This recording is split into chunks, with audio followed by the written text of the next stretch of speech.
क्या आप जानते हैं भीष्म ने मृत्यु के समय कर्ण को कौन सा रहस्य बताया? कुरुक्षेत्र युद्ध कौरवों और पांडवों के मध्य कुरु साम्राज्य के सिंहासन की प्राप्ति के लिए लड़ा गया था। महाभारत के अनुसार इस युद्ध में भारत के प्राय सभी जनपदों ने भाग लिया था। महाभारत और अन्य वैदिक साहित्यों के अनुसार यह प्राचीन भारत में वैदिक काल के इतिहास का सबसे बड़ा युद्ध था। इस युद्ध में संपूर्ण भारतवर्ष के राजाओं के अतिरिक्त बहुत से अन्य देशों के क्षत्रिय वीरों ने भी भाग लिया।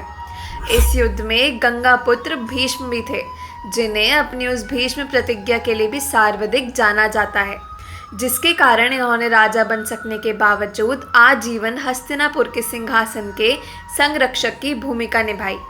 इन्होंने आजीवन विवाह नहीं किया और ब्रह्मचारी रहे। इसी प्रतिज्ञा का पालन करते हुए महाभारत में उन्होंने कौरवों की तरफ से युद्ध में भाग लिया था। यह कौरवों के पहले प्रधान सेनापति थे, जो सर्वाधिक 10 दिनों तक कौरवों के प्रधान सेनापति रहे थे और युद्ध के पहले दिन पांडव पक्ष को भारी हानि हुई थी। विराट नरेश के पुत्र उत्तर और श्वेत को शल्य और भीष्म ने मार दिया था। भीष्म ने पांडवों के कई सैनिकों का वध कर दिया था। ये दिन कौरवों के लिए उत्साह बढ़ाने वाला था और पांडवों के लिए निराशजनक। युद्ध के 5वें दिन भीष्म ने पांडव सेना में खलबली मचा दी। भीष्म को रोकने के लिए अर्जुन और भीम ने उनसे युद्ध किया तथा भीष्म ने सात्यकी को युद्ध से भागने के लिए मजबूर कर दिया। 9वें दिन दुर्योधन भीष्म से कर्ण को युद्ध में लाने की बात कहता है।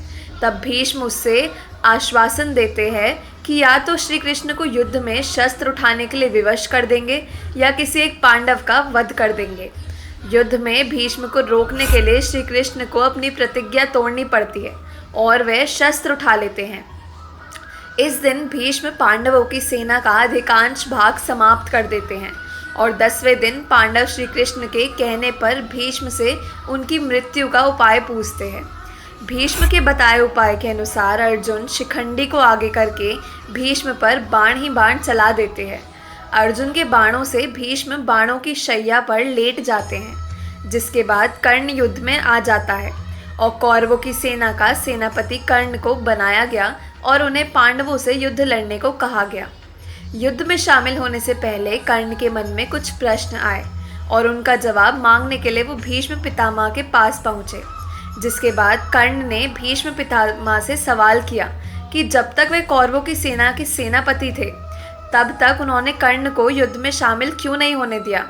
आखिर इसकी वजह क्या थी कि कर्ण जैसा महान योद्धा दुर्योधन की सेना में शामिल होकर भी युद्ध लड़ने से वंचित रहा। भीष्म ने कर्ण को इस प्रश्न का उत्तर दिया कि आखिर क्यों उसे युद्ध में शामिल होने की आज्ञा नहीं दी। उन्होंने कहा कि वह यह नहीं चाहते थे कि तुम जैसा महान योद्धा और महान विचारों वाला व्यक्ति अधर्मियों की ओर से लड़े। उन्होंने आगे कहा कि मेरा सेनापति रहते मैं ऐसा नहीं होना देना चाहता था कि तुम सूर्यपुत्र होकर और धर्म के रास्ते पर चलने वाले व्यक्ति होते हुए भी अधर्म का पालन करते हुए कौरवों की ओर से युद्ध लड़ो।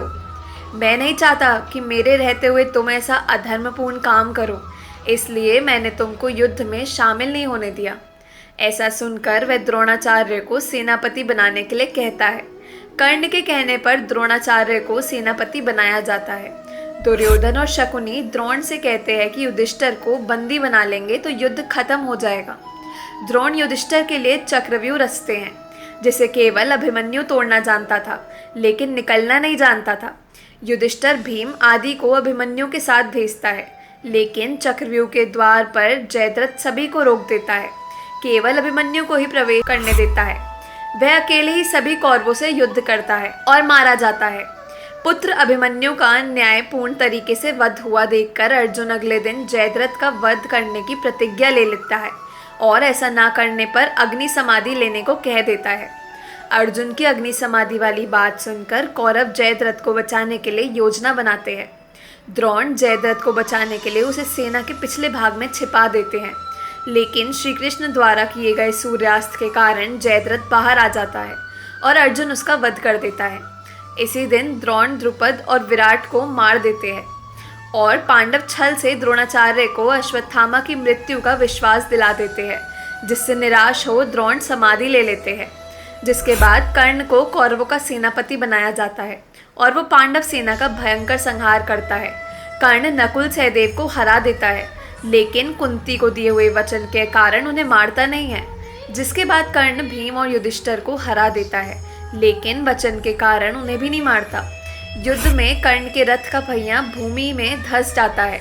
तब कर्ण पहिया निकालने के लिए नीचे उतरता है। उसी समय श्री कृष्ण के कहने पर अर्जुन कर्ण का वध कर देते हैं। कैसी लगी आपको ये जानकारी कमेंट करके ज़रूर बताएं और हमारे चैनल को सब्सक्राइब करना ना भूलें।